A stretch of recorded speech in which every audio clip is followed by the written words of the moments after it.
What's up, guys? I'm your host, Cody Brockway, and you are back here for another segment of Brockway's Vinyl Bites. Woohoo! Future Cody here. I just want to remind you before we get into today's topic, which is about Frank Zappa and the beginner's guide to getting into his library of music. I want to remind you to like and subscribe to the channel here, Brockway's Vinyl Bites, because we are posting brand new cool content all the time. Like and subscribe. And today we're talking about Frank Zappa, and this idea kind of spurred because, well, number one, I'm a huge Frank Zappa fan. If you haven't figured that out, maybe you've been watching the channel for some time, you probably know this, but I just recently watched that documentary that came out back in 2021, just called Zappa, and it's a very emotional film. It's a very heartfelt film, and it's a really nice documentation of his life and where he was trying to go with his career, right from the beginning to the end. And he was possibly the most intelligent musician that the world has ever seen. He's definitely a genius. There's not even a question about that. And watching this film actually solidifies that. If you had any question about Frank's genius, the Zappa film is, I didn't have any question about it. But if you did, the Zappa film is, whether you're a new fan or a hardcore fan from way back, it's definitely worth a watch. I've been a Frank fan for a long time. I'm only 25, nearly 26, but my dad played Frank's music all for me, growing up and stuff, and getting into my teenage years, I really got heavy into Frank Zappa, and now here we are way past those teenage years, and I'm a Zappa fanatic. So I've even gone to see Dweezil do the Zappa Plays Zappa thing a couple years ago. He did the Hot Rats album in full.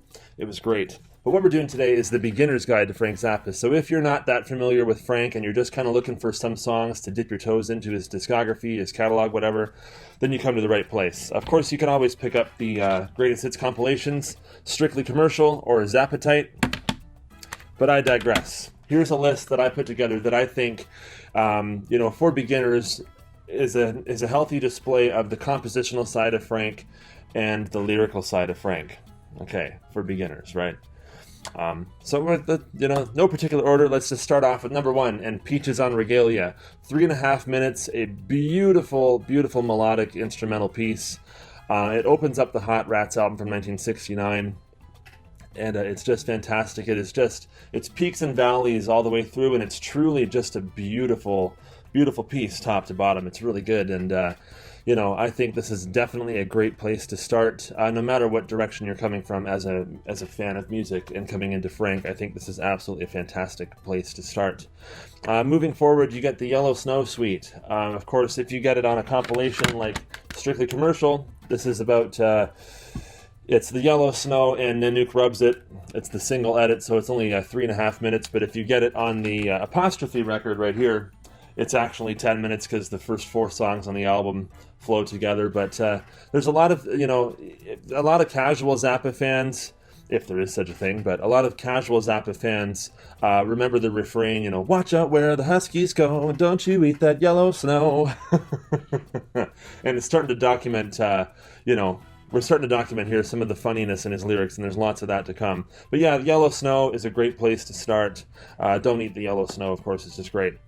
Dynamo Hum.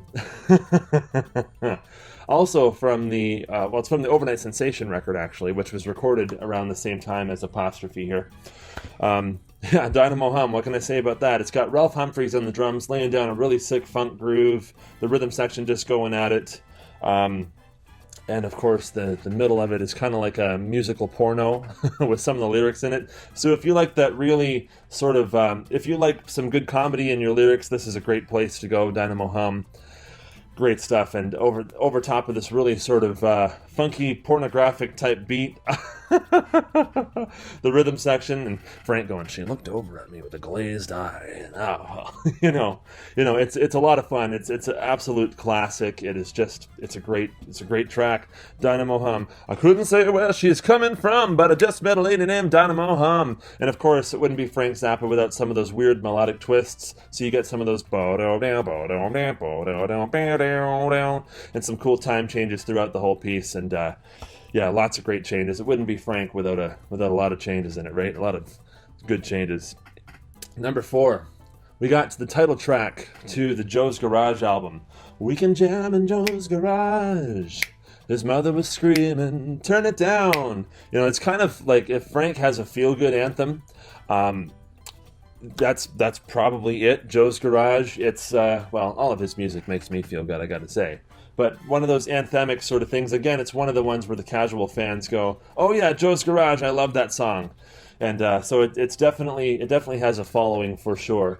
And it fits perfectly within the concept of the album where the government or whoever is trying to ban the freedom of music. So the whole story of the Joe's Garage record is about a guy named Joe who is a musician, but everyone's trying to ban the freedom of music, so he goes and tries to fulfill that void in other places to the point where, you know, he goes through so much so much horrible stuff in his life, and he ends up in jail at the end of the record. But yeah, Joe's Garage, just a great tune, and it wasn't very large. Da da da da da da da da. It's got a great melody to it. It's really fantastic, Joe's Garage. And moving forward from that, we got I'm the Slime from the Overnight Sensation record. It has, so this is not a funny track. This is very much a take on the government and the media and all of the crap that they portray through the news, on televisions, whatever else. I'm the Slime oozing out of your TV set. It has an awesome guitar riff in it, followed up by a keyboard playing the same thing.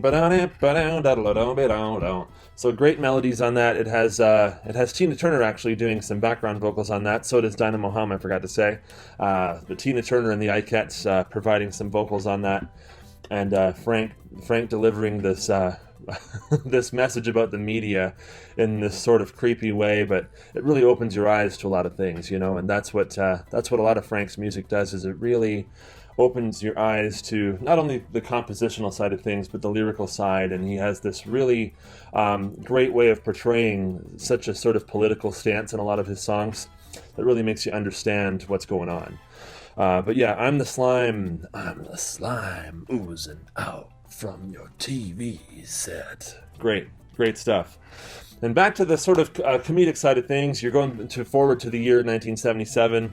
Of course, you got Terry Bozzio in the band at this point, okay, and this is from the ZAPPA in New York live album. So if you like live music, absolutely, Frank is definitely one of the best places to go. You got titties and beer. You got you got Frank and Terry doing that dialogue where Terry plays the devil, and Frank is trying to make a deal with him, and all he wants is titties and beer. It's just great. It's great. It's super funny, and again, the musicality is off the charts, but the lyrics are just are super funny. And again, and it's all live, the whole thing. So the dialogue between Frank and Terry is just, it's top shelf. And number 7, you got the sort of bluesy number from Apostrophe. You got Cosmic Debris. Look here, brother. Who you driving with that cosmic debris? You got lots of Frank quirkiness in that song, but in a really accessible way. You know, so there's lots of people who were just getting into Frank Zappa could hear that song and go, oh, I really vibe with this, really cool. But it doesn't lose any of its merit. It's still very much Frank Zappa. Just great stuff. Cosmic Debris. Number 8 is Bobby Brown Goes Down from the Chic Your Booty album. This is definitely a satirical piece from Frank Zappa over this really sort of calm melody. Hey there, people, I'm Bobby Brown. It's one of his more sexual pieces for sure. And if you like that sort of comedic style, absolutely, Bobby Brown Goes Down is a great way to go. It's super funny, great song. And next up, we got Cheapness. I've decided to go with Cheapness from the Roxy and Elsewhere live record. It starts off with a bit about the monster movies, and then it just goes into this organized chaos. I had a hot dog. It tastes real good. A piece that perfectly defines the lyrical side of Frank and the compositional side of Frank, all in only 5 minutes. Cheapness is absolutely iconic. It is a classic Zappa piece. And that lineup of the Mothers, of course, you got Chester Thompson, Ruth Underwood, and many others in the band at this point. And just killing it. And Cheapness is just an epic track. It's just great. And it's hard to listen to that, and it's hard to listen to any of Frank's music and not feel good, you know?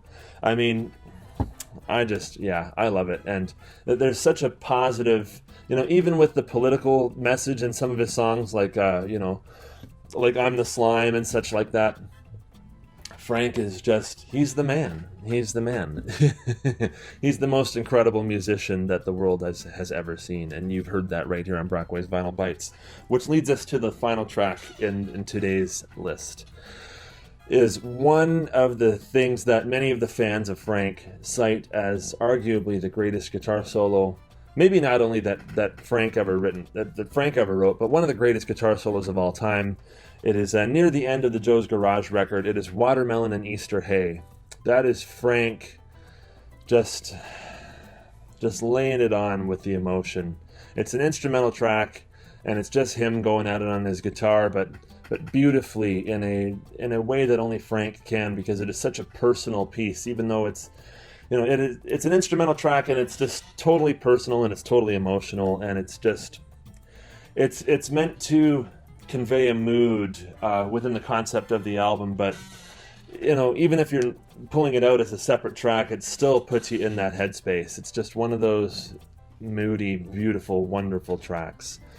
And so Frank was a fantastic guitar player. A lot of people who don't understand the depth of Frank maybe look at the lyrics and go, oh yeah, I like the lyrics a lot. And that's cool, obviously, but he was also a masterful guitar player, and not to mention, as a compositional writer, he was just off the charts, because most everything that you hear on a Zappa record, he had likely charted out. Yeah, he was just amazing. He was just fantastic. And so, yeah, these are 10 cuts that I think that, maybe if you're a new Zappa fan, this could help propel you into Zappa fandom. And of course, if you don't really know Frank Zappa at all, these songs could help make you a fan. Absolutely. These did for me. Of course, I started off listening to the Overnight Sensation and the Apostrophe records, and those records changed my life. Snowball effect from there. The domino effect, okay, went through those, got Chic Booty, Joe's Garage, One Size Fits All, and became just a total diehard fan of Zappa. And if you're not already a fan of Frank, then I hope you become one, because he is just, his music feels good to listen to, and it's smart, it's intelligent, it's very deep, it's emotional, it's almost like it's political while being neutral at the same time. It's really well executed. His stuff is just great. It's just great. And so if you liked what you saw here today on Brockway's Vinyl Bites, don't forget to like and subscribe and ring that bell to get notifications every time we post, which is pretty often. I got some cool new content coming here all the time. If you liked what you saw today and you'd like a next steps, let me know. If this video blows up, blow this thing up, man, and I'll be back sometime with the next steps into the Zappa catalog. That's when we get into stuff like Inca Roads and Approximate and Black Page and all that fun stuff. So yeah, thank you so much for watching today, and rock on Zappa fans, and the rest of you, rock on overall. God bless, love you all, and like I said before, rock on.